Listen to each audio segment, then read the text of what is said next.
Olá, amigos, bem-vindos ao nosso Cave Mais Fundo, nosso estudo de número 20 já, hein?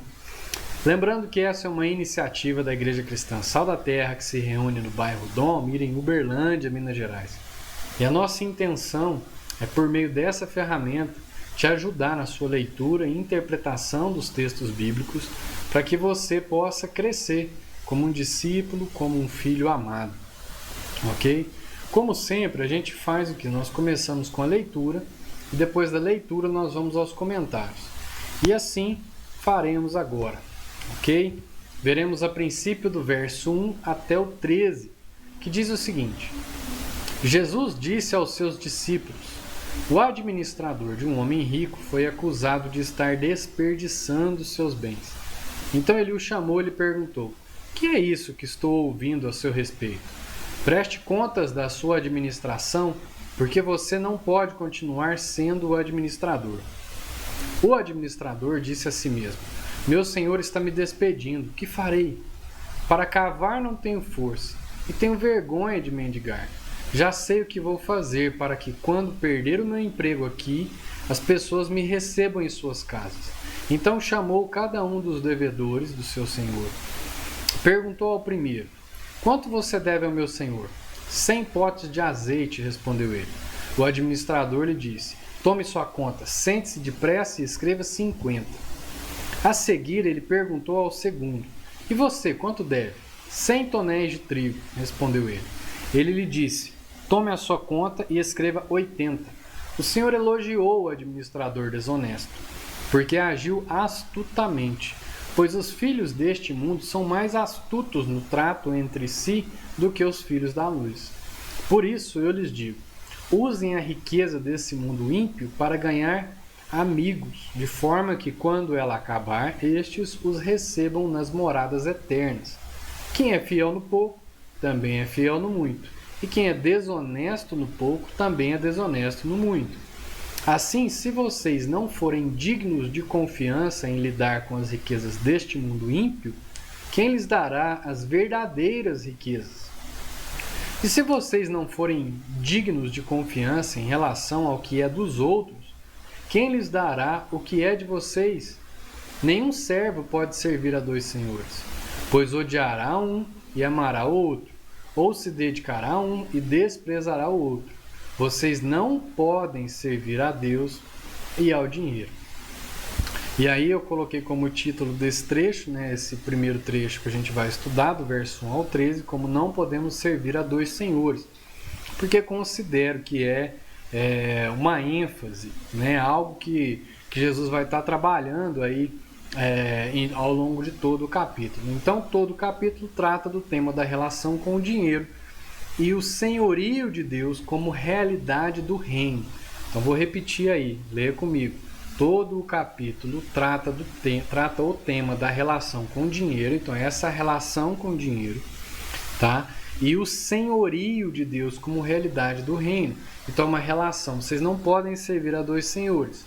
Ou vocês servem a Deus, ou vocês servem ao dinheiro. Então Jesus está dizendo que há uma impossibilidade de servir a um desses dois, e ele está dizendo que existem então dois senhores, né? Mas o senhorio de Deus, quando nós aceitamos e vivemos esse senhorio de Deus, Jesus também diz, nós veremos ao longo do texto, né, de todo o capítulo, que está relacionado a uma realidade do reino, a quem pertence, a quem vive o reino de Deus, né? Então agora a gente vai observar algumas coisas, primeiro desse verso 1 até o 13. Né? Primeiro, eu acho importante, porque esse texto, já vi ele sendo muito mal interpretado, né?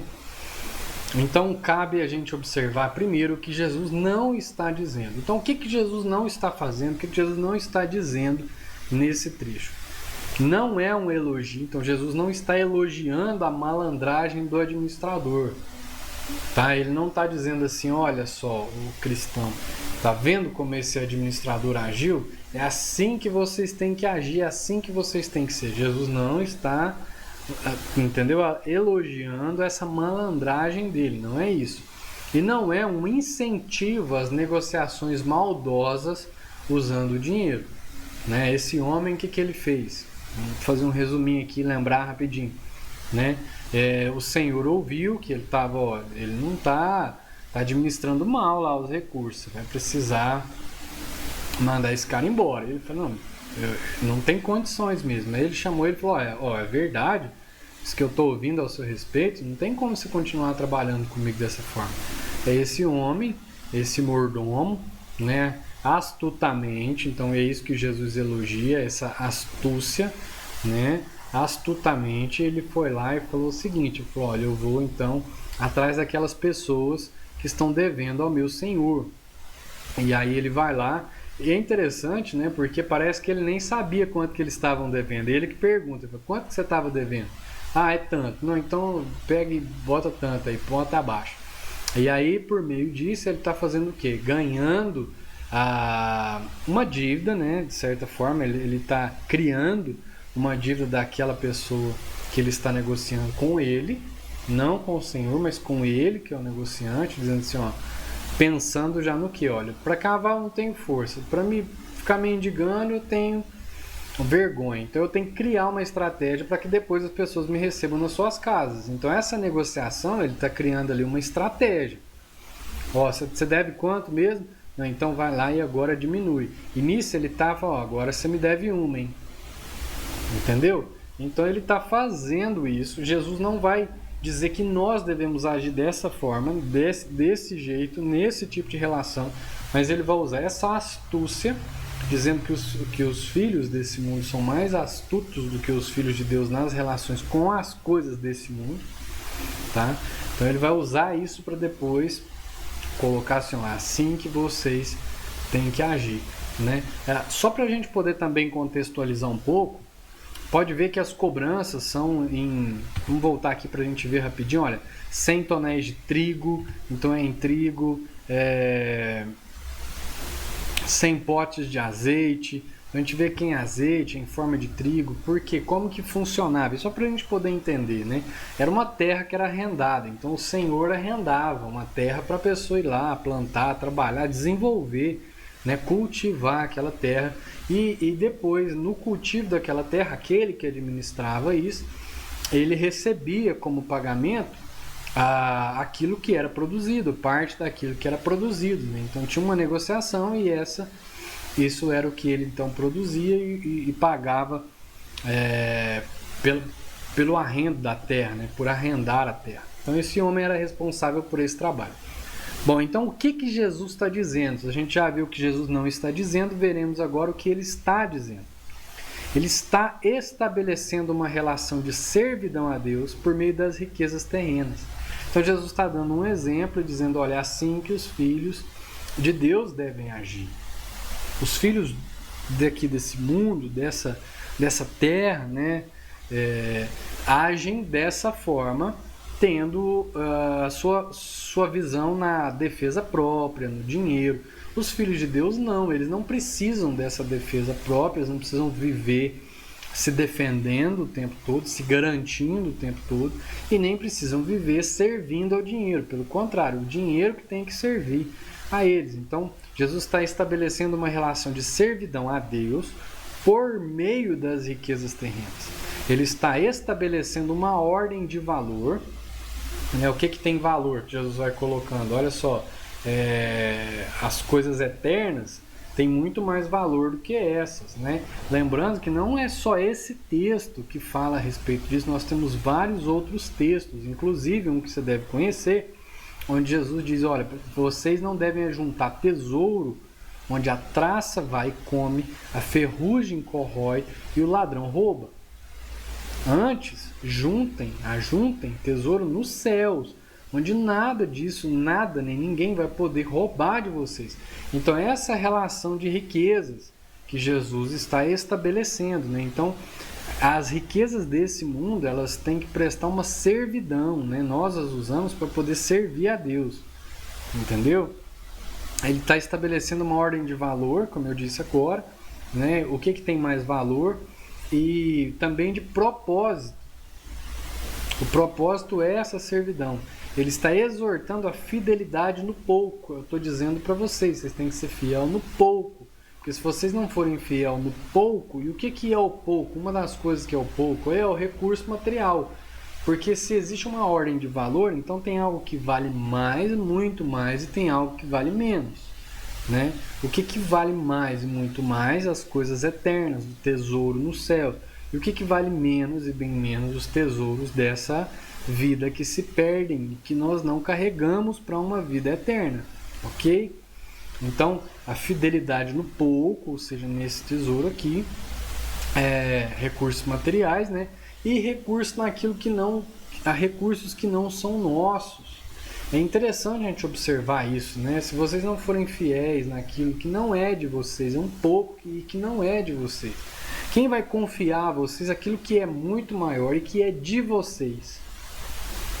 Está entendendo essa relação que Jesus está colocando? Se quiser voltar lá no texto, dá uma pausa, volta no texto, ou volta um pouquinho o vídeo para poder ler, você vai ver que é essa relação que Jesus está estabelecendo. Então existe uma construção de como nós devemos lidar com os recursos, de como nós devemos lidar com o dinheiro, visando essa administração, visando ser confiados àquilo que tem valor supremo, ou seja, as verdadeiras riquezas, e aquilo que nos está reservado, aquilo que de fato nos pertence, que são as coisas eternas, tá? Então, a princípio aí, esses versos de 1 ao 13 está estabelecendo, está falando a respeito dessa relação, ok?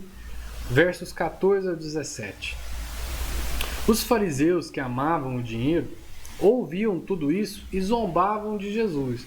Então, olha só, presta atenção em algumas coisas. Jesus estava falando, vamos voltar lá, eu quero que você me acompanhe. Jesus, me acompanhe com a seta, olha, Jesus disse aos seus discípulos. Se você for ler em outra versão, você vai ver que está dizendo assim, Jesus disse também aos seus discípulos. Né? Então Jesus estava falando prioritariamente aos seus discípulos, mas tinha mais gente ouvindo. Inclusive quem? Inclusive os fariseus, provavelmente a multidão, os discípulos, a multidão e dentre a multidão alguns que eram fariseus. Ok? Então Jesus está ensinando aos seus discípulos e os fariseus estão ouvindo, né? E esses fariseus, é interessante que o texto de Lucas coloca que eles amavam o dinheiro. Então eles viam em alguém que tinha recursos, que essa pessoa estava sendo abençoada por Deus. Então a bênção de Deus estava, assim como muitas pessoas no dia de hoje, associa o simples fato de ter um recurso financeiro a ser abençoados por Deus. Assim, é um sinal da bênção de Deus? Bom, depende. Por quê? Porque depende da relação que você está tendo. É isso que Jesus está colocando aqui em todo esse capítulo. Ter o dinheiro, né, administrar posses, não necessariamente é sinônimo de bênção. Pode significar muito mais maldição, né? E aí quanto mais você tem, mais ainda maldito você é. Porque se não há uma boa relação, se não há uma relação de servidão, mas de senhorio, então você é um escravo do dinheiro, você é um escravo daquilo que o dinheiro pode te dar, e você é um escravo do desejo de ter dinheiro, também é uma escravidão. Né? Então esses fariseus, eles faziam o que com o dinheiro? Amavam. Você não pode amar ou servir a dois senhores, você vai amar um e vai desprezar o outro. Entende? Esses fariseus estavam com um senhor diante deles.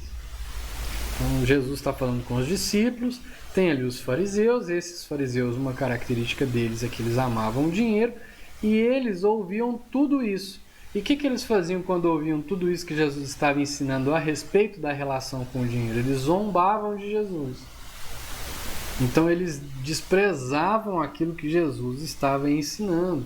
E agora a gente vai vendo outras coisas que estão relacionadas à figura dos fariseus, à prática dos fariseus e motivos a mais que eles também zombavam de Jesus, né, ou desacreditavam de Jesus. Ele lhes disse: vocês são os que se justificam a si mesmos aos olhos dos homens. Acabei de dizer, né, o dinheiro ele faz o quê? A pessoa ser considerada bem vista diante de outros homens. Ele se justifica diante dos homens. Mas Deus conhece os corações de vocês. Aquilo que tem muito valor entre os homens, que é o dinheiro, né, é detestável aos olhos de Deus. E aí é interessante porque quando trata da figura religiosa, aquilo que tem valor diante dos homens, que é desprezado diante de Deus, não é só a questão da... É lógico que o texto, todo o contexto está apontando para a relação com o dinheiro. Mas quando se trata da figura religiosa, nós, com base em outros textos, com base na própria escritura e na própria lógica, que a gente, né, sabe muito bem, isso também se aplica à obediência ou à vida religiosa visível, né? Aquilo que é visível na vida religiosa, sejam roupas, sejam orações, ou seja, tudo que é visível, né?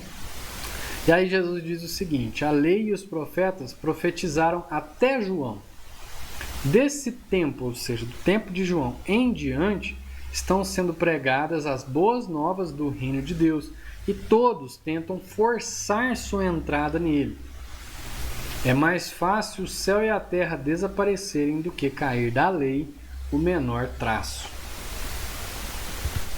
Então vamos lá, né? Os fariseus que amavam dinheiro zombavam de Jesus. A afirmação sobre os fariseus e sua relação com o dinheiro nos contextualizam sobre o porquê Jesus está contando essas histórias e a reeducação dos seus discípulos. É algo que eu estava deixando passar e acabei me esquecendo, né? Então, o fato de Jesus estar falando isso, Lucas está registrando, né, isso a respeito dos fariseus, o que indica? Indica que Jesus está agora ensinando aos seus discípulos com base na relação que os fariseus têm com o dinheiro. Entendeu?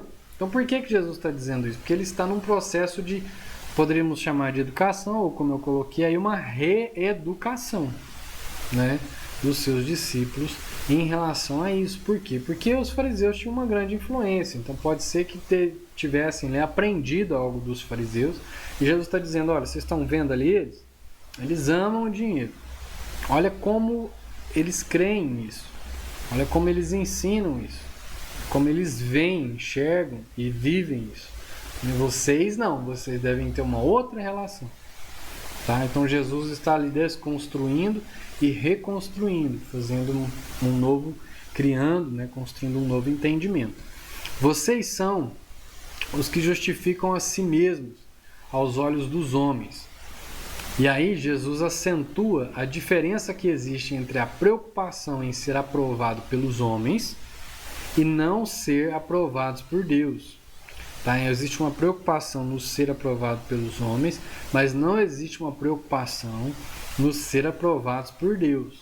Então a primeira a ser aprovado pelos homens é uma preocupação que leva a estereótipos, levam à encenação em detrimento à vida interior, que é a vida com Deus, é a vida a qual Deus se importa, né? Então Deus, ele sonda o coração, Deus, ele conhece a vida interior, a relação que a gente tem, a vida com que a gente tem, né, no nosso dia a dia, ela está intimamente ligada àquilo que Deus julga. Os homens julgam segundo as aparências, aquilo que vem, né, aquilo que lhe salta aos olhos.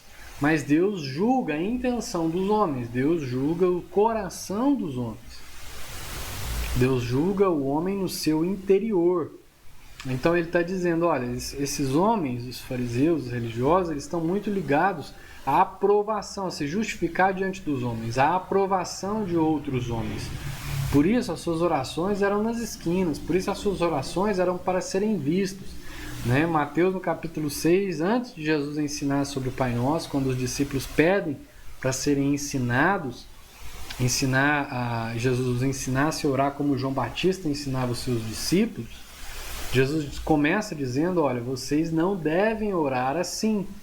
Assim como esses homens que procuravam a avaliação, procuravam a aprovação de outros homens.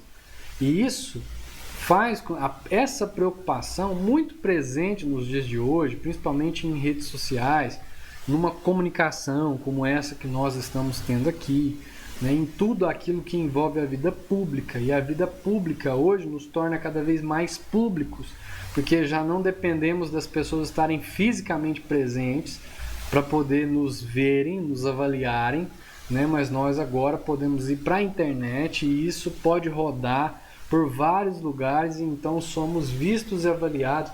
Tá vendo? Então, se existe uma preocupação nesse sentido, isso vai fazer com que a gente tenha uma preocupação com aquilo que é exterior.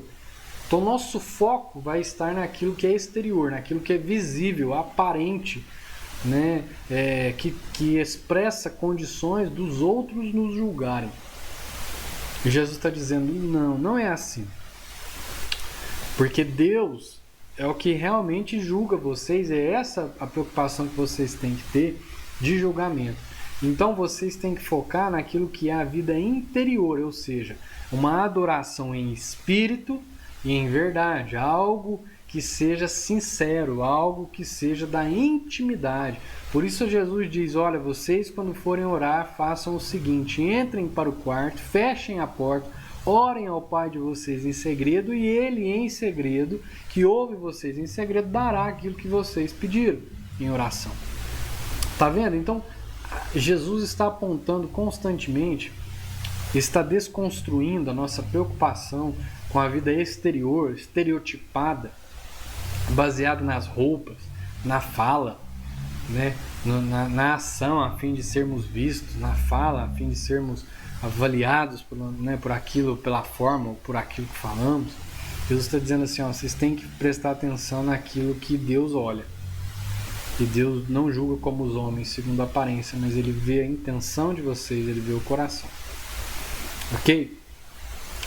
O que tem valor entre os homens é detestável diante de Deus. Então Jesus completa o raciocínio mostrando que os dois públicos se agradam com coisas distintas. Os homens se agradam de poder, de autoridade, né, de riquezas e de beleza exterior. É isso que agrada os homens, é isso que salta aos olhos da humanidade. Quando eu falo homens, eu estou dizendo homens e mulheres, tá? Que fique claro aqui. Então aquilo que é natural do ser humano, ele sabe, quando ele vê alguém sendo bem sucedido, alguma coisa, é natural até surgir ali uma intenção de inveja, surgir ali uma inveja lá no fundo, um desejo, nossa, como eu queria estar nesse lugar. Podem ver, você pode procurar no seu coração, você pode procurar na sua história, você pode procurar na história humana, tá? Essa relação de ser bem sucedido está muito relacionada, quase que sempre relacionada ao fato de ter dinheiro. A gente admira a pessoa que teve coragem de abrir mão de tudo e ir lá servir aos pobres, aos necessitados, admira, fala, não, é isso mesmo. Mas até isso, né? Até isso, se a intenção é ser bem vista aos olhos dos homens, até isso é desprezado diante de Deus, né? Como Jesus diz também lá no Mateus 6, né, na oração, ele está dizendo assim, olha, o que eles queriam, esses homens que foram orar nas esquinas, nas ruas, eles já obtiveram. Então eles não estavam orando a Deus em segredo, no secreto. Eles estavam fazendo para serem vistos, aplaudidos e admirados. Já conseguiram. Eles queriam a aprovação dos homens, já conseguiram a aprovação dos homens, né? Então é isso que agrada aos homens. Ele se agrada com o reconhecimento da fraqueza humana. O que agrada a Deus é interessante quando a gente lê lá Coríntios também, capítulo 13, quando Paulo coloca, ele está dizendo assim, não adianta você pegar todo o seu recurso e dar para os pobres. E aí ele fala uma lista de coisas. Não adianta você fazer nada disso. Se não tiver amor, isso é como uma lata fazendo barulho, como um sino que ressoa, mas não produz, não agrada a Deus, não é um louvor, não é algo que agrada a Deus. Então, se for desprovido de amor, ou seja, se for desprovido de compaixão, então não é necessariamente aquilo que fazemos, seja ganhar dinheiro na intenção de ficar rico, ou seja, pegar o dinheiro que tem e dar para os pobres na intenção de ser bem visto pelos outros. Se for assim, então é desprezado diante de Deus, né? Então o que agrada a Deus? O coração quebrantado e contrito. Esse ele não despreza. Ele se alegra com o reconhecimento da fraqueza humana. Senhor, eu preciso. ele se agrada desse reconhecimento e da necessidade que temos, né, assumida do favor e do poder que vem de Deus. Então, quando o homem se coloca nessa condição diante de Deus e reconhece que tudo o que ele precisa ele encontra e só pode vir de Deus, isso é o que agrada a Deus. Ok? De João em diante estão sendo pregadas as boas novas do reino de Deus. Então agora é uma outra observação, um outro ponto que a gente precisa ver aí. Né? Então até João, a lei e os profetas, inclusive João como profeta, serviram de guia, né? Foram um guia que sinalizava, que apontava, que falava sobre o tempo da vinda do Cristo. Então tudo isso apontava para o tempo da vinda do Cristo, que a Bíblia chama de plenitude do tempo. Né? Então chegou a plenitude dos tempos quando nos veio o Cristo. Ele inaugura o reino de Deus. Então Jesus vem e inaugura. O reino de Deus já não está nem aqui nem lá. O reino de Deus está entre vocês, está no meio de vocês. Tá?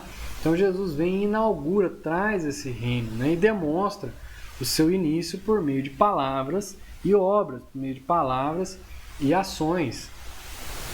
Ok? Então é isso que Jesus está falando a respeito da lei, dos profetas, né? Até João e agora depois de João. Todos tentam forçar a sua entrada. Então, não sei se, espero que tenha ficado claro essa relação do limite. Jesus não está desprezando a lei, como nós vamos ver daqui a pouquinho, dar uma ênfase maior nisso. Jesus não está desprezando a lei.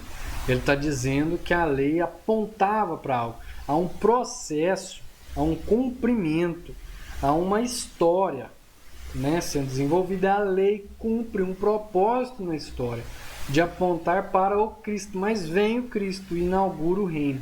E agora, isso ainda é uma parte da história, mas vem outra parte da história, que é a segunda vinda, né, que é a consumação de todas as coisas, a plena redenção de todas as coisas. Então todos tentam forçar a sua entrada. Então Jesus está dizendo que vem o reino, né, depois de João proclamado o evangelho do reino, e agora as pessoas tentam forçar a sua entrada no reino. Existe sempre uma relação de esforço por obediência na vida religiosa. Tal obediência revela o fracasso humano em alcançar a Deus ou mesmo o padrão de vida que lhe agrade. Após os esforços que revelam nossa dependência da ação de Deus para nosso sucesso, somos conduzidos em humildade à graça revelada no Cristo. É muito interessante, o C.S. Lewis, no livro O Cristianismo Puro e Simples, ele trata uma questão muito bacana. Ele diz assim, olha, existe uma questão que é peculiar, que faz parte, está sempre presente na vida religiosa, inclusive no Evangelho, né? Inclusive na vida cristã. E que coisa é essa? É o esforço por conseguir chegar a Deus e agradar a Deus. Então, o esforço humano por conseguir chegar a Deus e agradar a Deus. Então, Jesus está dizendo isso, olha, no reino tem muitos que estão se esforçando, estão se espremendo, né? A palavra no original traz esse sentido. Estão se espremendo para poder entrar no reino. E Jesus diz, olha, é por esforço, vocês têm que se esforçar. Tá bom? Vocês têm que se esforçar. Jesus também diz isso. Mas é interessante o que o C.S. Lewis aponta, né? A leitura que ele faz, por isso eu quero trazer aqui, que eu acredito que vai elucidar, que vai esclarecer, que vai clarear, né, o nosso entendimento nesse sentido aí, de que esse esforço vai revelar algo, que é a incapacidade que nós temos tanto de chegar a Deus como de agradar-lhe com o nosso modo de viver. E o que vai fazer esse fracasso, essa revelação desse fracasso? Vai nos colocar naquilo que eu acabei de dizer sobre o que agrada a Deus, né? Um coração quebrantado, contrito, e o reconhecimento da fraqueza humana, está aqui embaixo, para você acompanhar comigo, da necessidade assumida do favor e do poder que vem dele. Então esse esforço vai revelar isso. Então chega o reino e ainda o homem, por ímpeto, por natureza, por impulso natural, né, ele vai se esforçar, e quando ele tentar, ele vai perceber o quê? Fala assim, ó, meu amigo, é o seguinte, agora você não precisa sair com a mulher para você adulterar. Se você olhar para ela com a intenção, você já cometeu adultério. Você já não passou. E aí isso coloca todos os homens, todas as pessoas no mesmo patamar, no mesmo nível. Então esse esforço que é natural e que deve acontecer vai nos levar a essa condição. E quando chegarmos a essa condição, só alguém, né, por meio da sua graça pode nos tirar dali. Entendidos? Então Jesus depois continua dizendo, olha, é mais fácil o céu e a terra desaparecerem que cair da lei o menor traço, ou seja, um tio. O que é esse tio? É o queraia, é um chifrinho. Um chifrinho, parece um chifrinho, geralmente é em cima, né? Ele era usado para distinguir uma letra hebraica da outra. Uma coisa pequena, mas que faz uma distinção. Nem essa coisinha pequena, né, é mais fácil passar o céu e a terra do que cair algo, esse tracinho da lei. Ou seja, toda a lei tem seu cumprimento. A lei é importantíssima e tem seu cumprimento. Então Jesus afirma que toda a lei, inclusive a menor parte, encontraria cumprimento nele, em Jesus. Jesus não despreza e nem invalida a lei. Pelo contrário, ele dá testemunho da verdade da lei e de sua importância no drama da salvação. Quando eu falo de drama da salvação, estou falando a respeito do que eu acabei de dizer, né? Que existe uma história e a lei ocupa um lugar nessa história. Nós estamos em um momento dessa história, aguardando outra parte da história. Ok? Então a lei cumpre isso. E aí, para finalizar essa parte, passarmos para a última, Jesus diz lá no verso 18, agora só o verso 18. Quem se divorciar de sua mulher e se casar com outra mulher, estará cometendo adultério. E o homem que se casar com uma mulher divorciada do seu marido, estará cometendo adultério. Tá? Então, se a gente quiser conhecer melhor essa história, ao que parece, Lucas encaixa essa história. Por quê? A não ser que Jesus tenha tido isso em outro momento, em outros momentos, nós vamos ver essa história à parte, né? Mas mais detalhado. A gente vê isso lá em Mateus, do verso 19, 3 ao 12, do capítulo 19, verso 3 ao 12, e Marcos 10, do verso 2 ao 10. Se você quiser fazer uma pausa e ir lá ler, faça isso, tá? É muito bom. Bom, o que Jesus está falando aí por meio desse verso 18? Né? Jesus desnuda, ou seja, revela a falácia, o fracasso, a incapacidade na interpretação feita pelos fariseus por usarem os óculos de seus interesses para manipularem a lei. Existe uma relação do homem com a lei. Existe uma relação do homem com a verdade revelada de Deus. Isso é importantíssimo para a interpretação. Isso é uma regra básica para a interpretação. Isso revela o que Jesus já vem dizendo a respeito do senhorio. Porque se há um senhorio de Deus, há uma sujeição à revelação dele. Se não há um senhorio de Deus, há uma rebeldia, uma rebelação contra a verdade revelada dele. Então, para que eu possa interpretar as Escrituras, eu preciso me sujeitar e não me sobrepor. Porque se eu me sobrepor, a Escritura está me servindo naquilo que eu tenho uma autoridade maior. Se eu me sujeito, estou me sujeitando à autoridade que a Escritura tem. Entende? Então, isso é um princípio, assim, a gente não pode perder isso. Né? Devemos nos perguntar qual a relação desse texto com os demais, porque parece que está assim, como eu disse, né? Lucas recortou isso de outra história que a gente vê, encaixou aqui, mas por que ele fez isso? Qual era a sua intenção? Né? Como a gente pode chegar lá? Eu estou tentando aqui trazer uma proposta, espero que Deus nos livre de erro, né? Espero não estar errado, mas se tiver, que Deus nos corrija, mas a gente deve observar e assim chegaremos à conclusão de que esses homens que acusavam Jesus de transgredir a lei não estavam sujeitos a ela, que é o que eu acabei de dizer, mas se faziam senhores da mesma em sua interpretação. Então Jesus está dizendo aqui, olha, É o seguinte, a lei, meu amigo, ela é boa. Ela tem seu cumprimento. Pode passar o céu e a terra, mas não vai passar um tio da lei sem que se cumpra. E cumpre onde? Em Cristo. E aí vocês não estão entendendo isso. Vocês não estão entendendo isso. Vocês estão, pelo contrário, em lugar de se sujeitarem à lei, vocês estão se colocando como senhores da lei. Em lugar de procurar agradar a Deus, vocês estão procurando agradar os homens. E agradar aos homens é interessante porque também a gente pode observar aí que seria agradar a eles mesmos. Por quê? Por conta das interpretações que tinham, principalmente de textos como esse que Jesus cita como exemplo. Né? Então, com base em Deuteronômio 24:1, duas escolas, de Shammai e de Hillel, tinham interpretações diferentes, distintas nesse sentido. A de Shammai, ela afirmava que coisa indecente, que era o motivo de divórcio, que está lá em Deuteronômio 24:1, eles entendiam que coisa indecente, de Shammai, a escola de Shammai, significava adultério. Que Jesus parece concordar, né? Quando a gente vê no geral dessas histórias de Mateus e de Marcos, Jesus parece concordar. Ele diz assim, olha, não concordar com o divórcio, mas que a dureza do coração dos homens, que é o motivo de divórcio, né, levava a essa condição, levava a essa situação, levava ao adultério, né, levava ao abandono.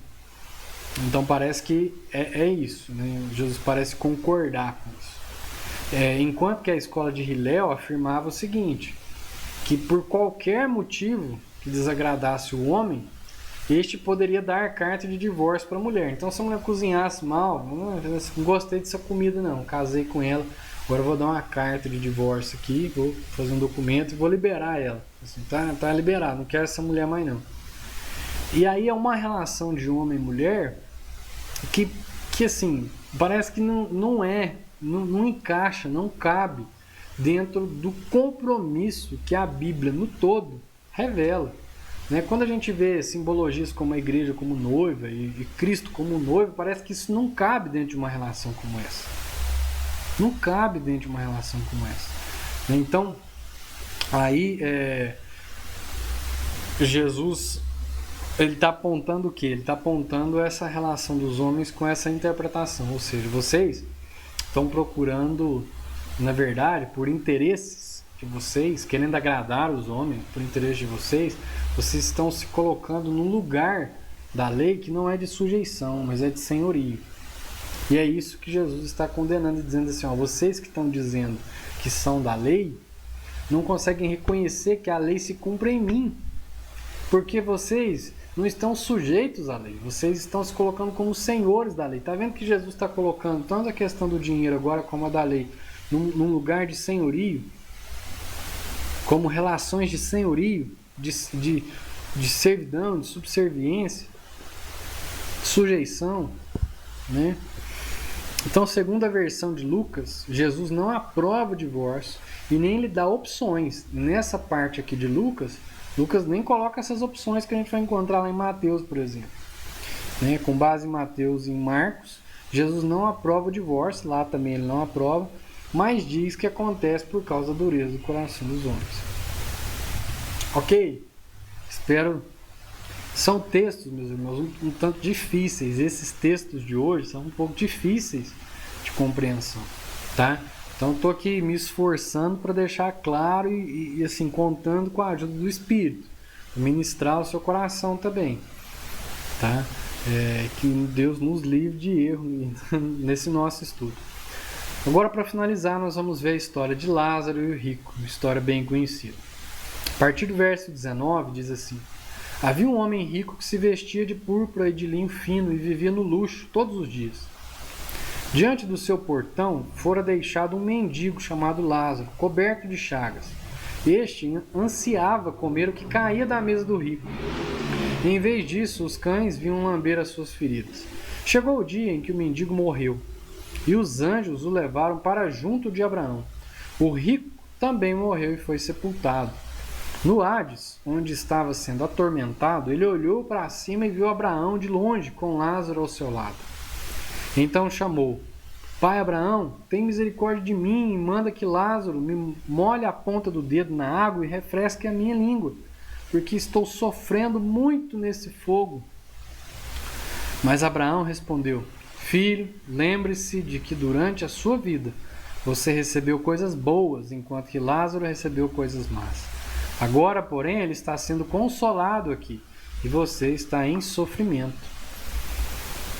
E além disso, entre vocês e nós há um grande abismo, de forma que os que desejam passar do nosso lado para o seu, ou do seu para o nosso, não conseguem. Ele respondeu: Então eu lhe suplico, pai, manda Lázaro ir à casa de meu pai, pois tenho 5 irmãos. Deixa que ele os avise, a fim de que eles não venham também para este lugar de tormento. Abraão respondeu: Eles têm Moisés e os profetas, que os ouçam. Não, pai Abraão, disse ele, mas se alguém dentre os mortos fosse até eles, eles se arrependeriam. Abraão respondeu: Se não ouvem a Moisés e aos profetas, tampouco se deixarão convencer, ainda que ressuscite alguém dentre os mortos. Bom, algumas coisas assim muito claras, né, aqui, que dão para a gente perceber assim por alto, é que Jesus continua citando lei e profetas. Jesus continua citando riqueza e pobreza. Tá vendo? Jesus continua com esse tema. Jesus continua, e agora ele dá uma ênfase maior, que é em relação à eternidade, com base na vida que nós vivemos aqui. Então, o homem rico se vestia de linho fino e púrpura. Então, provavelmente, presta atenção, provavelmente, a roupa está caracterizando esse homem mais do que simplesmente como rico. Linho fino, púrpura e tal. Essa era a forma com que também os sacerdotes se vestiam. Então pode ser que esse homem representasse ali uma classe sacerdotal ligada às questões religiosas, que não era o caso dos fariseus, mas era o caso dos saduceus, né? Não sei se você lembra da nossa introdução. O fariseu ele estava ligado à sinagoga, enquanto que o saduceu estava ligado mais ao templo, às questões do templo, ao sacerdócio.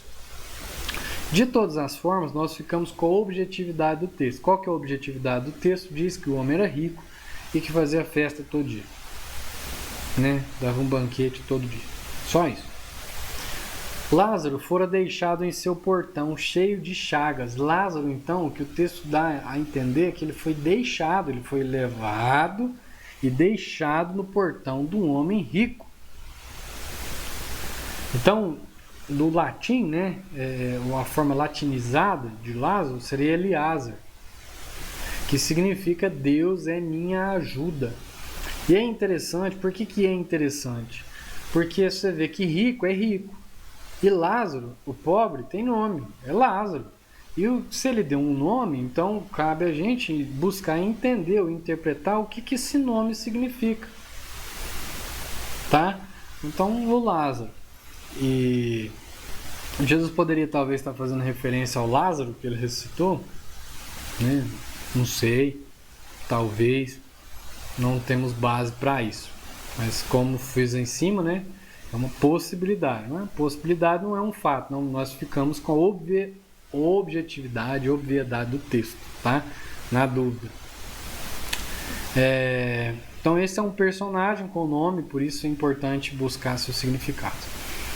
Este homem era pobre, gravemente doente, pois não conseguia sequer expulsar os cães que vinham lamber suas feridas. São as características do Lázaro. Lázaro não recebeu a ajuda de quem podia ajudá-lo, tá? Ajudá-lo nessa vida. E como seu nome indica, encontrou favor de Deus e lugar junto a Abraão. Então o nome que significa Deus é minha ajuda, ele achou esse favor, essa ajuda de Deus.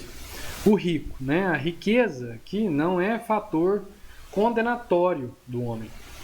Por quê? Por que não é um fator condenatório? Porque a gente pode comparar com outros textos, né? Cabe lembrar na história do filho pródigo, o pai é um senhor, dono de terras, com empregados, com campos, é um homem rico, né? E ele simbolizava quem? A Deus, como um pai, né? O mordomo infiel que nós temos aqui esse mordomo, ele servia a um homem rico. Esse homem rico também simbolizava, né, de alguma forma, porque isso é limitado, viu, gente? É uma sombra, não é uma questão, não é uma coisa estrita, né? Simbolizava Deus. Agora, esse representa o homem rico, né, com suas responsabilidades diante de Deus. Então, o homem rico representa o homem com as suas responsabilidades administrativas, né, daquilo que possui diante de Deus. Assim, o fator condenatório do homem não foi a riqueza, mas a avareza ou a falta de justiça. Esse homem não foi mordomo fiel daquilo que Deus o confiou, antes foi o dono de tudo que estava em suas mãos. Está vendo como isso ainda está de acordo com aquilo que Jesus estava ensinando lá atrás? Então, entre nós, há um grande abismo intransponível. É isso que o Abraão está falando, ó. Nem daqui para lá, nem de lá para cá. Não tem jeito de passar. É intransponível. Nós não podemos passar. Segundo a ilustração de Jesus, o que a gente pode confirmar com isso? A presença de dois lugares distintos no pós-morte. Então, tem gente que tem dificuldade, né, para enxergar que a Bíblia fala a respeito disso. Então, aqui é um texto, é um dos textos onde Jesus está dizendo disso, né, está afirmando isso.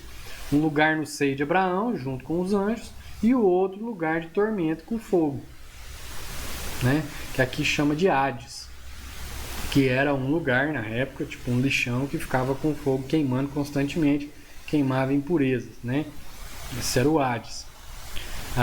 Ainda que um morto ressuscite. Então o homem rico se preocupa com o destino eterno de seus irmãos. Ele mostra esse destino eterno, então a preocupação com o destino eterno dos irmãos, ó, dá um jeito então para que eles não venham para o lugar onde eu estou. Tá? Ainda está em tempo deles arrependerem. Vai lá então, já que eu não posso sair daqui, então avisa eles. Né? Pede para Abraão que faça algo. Ele pede para Abraão que faça algo em favor deles. Mas o patriarca, Abraão, afirma que eles já têm o suficiente. O que é o suficiente? A lei, Moisés e os profetas. Tanto a lei quanto os profetas apontavam para o Cristo de Deus. Este que estava sendo rejeitado pelos seus, ali naquele momento, né? Era um momento de rejeição também, com base na interpretação errada de homens que afirmavam a desconformidade do Cristo com a lei e os profetas.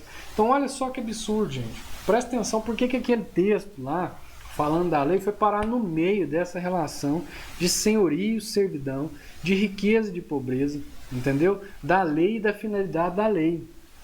Essa é a relação de todo o texto, todo o capítulo. E aí esses homens que criam na lei, esses homens que trabalhavam com a lei, na interpretação da lei, na aplicação da lei, na vigilância daqueles que estavam ou não aplicando a lei, esses homens não conseguiam reconhecer que essa lei estava apontando para o Cristo. Por que eles não conseguiam reconhecer isso? Porque eles se colocaram num lugar acima de autoridade, acima da Escritura, acima da lei e dos profetas, né? Então, aqui Jesus está dizendo por meio dessa história, né? Quando Abraão está dizendo, olha, eles têm a lei e os profetas, isso é suficiente. Por quê? Porque isso aponta para o Cristo. Não adianta pegar agora alguém, tirar alguém do meio dos mortos e mandar. Não vai resolver, eles têm aquilo que já é suficiente. O que esses homens que estão ouvindo Jesus, os fariseus, tinham? A lei, os profetas. E isso não lhes foi o quê? Suficiente. Bom, vamos lá, né? Em síntese, no estudo de hoje nós vimos que Jesus trata em todo o capítulo da relação humana com o dinheiro e com Deus como seu único Senhor. Nos desdobramentos desses ensinamentos nós vimos como é falho a busca dos homens por serem aprovados por meio do sucesso, poder e qualidade de vida, né? Todos os itens representam de alguma forma o dinheiro, até o poder sobre a interpretação das Escrituras também, diante dos homens, mas sendo rejeitados por Deus pela falta de atenção com aquilo que lhe importa a Deus. Nós vimos também como Jesus ressalta a realidade do futuro eterno, acabamos de ver, né? E sua importância, assim como a impossibilidade de voltar atrás para mudar as coisas. Na prática, o que a gente aprende, Christian? E na prática, o que isso vira? Bom, pelo menos 3 coisas nós podemos aplicar. A primeira, os recursos financeiros, aquilo que nós possuímos ou administramos, né, devem ser usados de forma sábia. O que é usar isso de forma sábia? Compreendendo sua inferioridade e servidão às coisas de valor eterno. Como dizem, o dinheiro é um ótimo servo, mas um péssimo senhor. Segundo ponto, segunda coisa que a gente aprende, nós devemos viver de forma que agrade a Deus, dando atenção à vida interior. A gente tem que se preocupar com ser avaliado por Deus, não pelos homens, mantendo uma relação de submissão e servidão sincera a Ele, e não na busca de agradar aos homens que julgam equivocadamente por avaliarem somente as aparências. Paulo chama essa preocupação de agradar a Deus com a consciência tranquila. É uma consciência tranquila diante de Deus. Terceiro ponto, a prática da justiça é um testemunho do senhorio de Cristo e da cidadania do reino de Deus. Então vamos lá, a prática da justiça é um testemunho do senhorio de Cristo e da cidadania do reino de Deus. O que é a prática da justiça? A gente tem que buscar o reino de Deus e a sua justiça em primeiro lugar.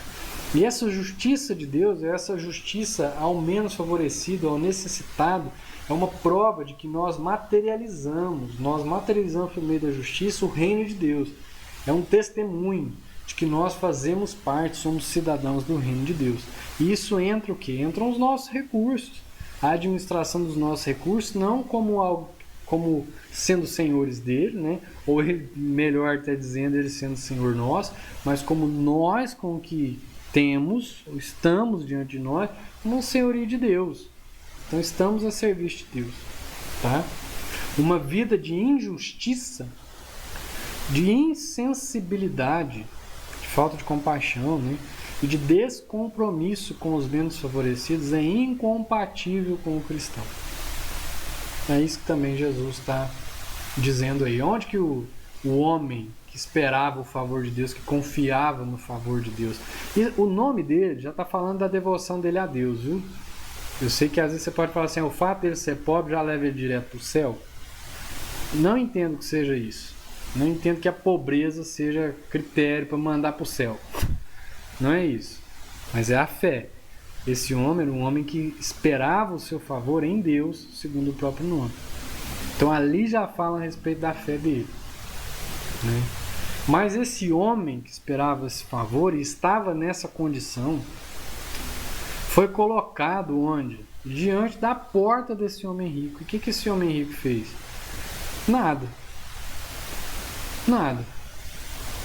Então a omissão, a falta de ação, a insensibilidade, falta de compaixão, isso tudo entra como injustiça. E não tem como um justo que vive pela fé viver de forma injusta e ser um salvo. Se ele vive de forma injusta é porque ele não é salvo. Entendeu? Porque a salvação é anterior à justiça. Não é pela justiça praticada que nós chegamos à salvação. Não, é pela salvação que se aplica na justificação que nós então, sendo justificados, agimos com justiça.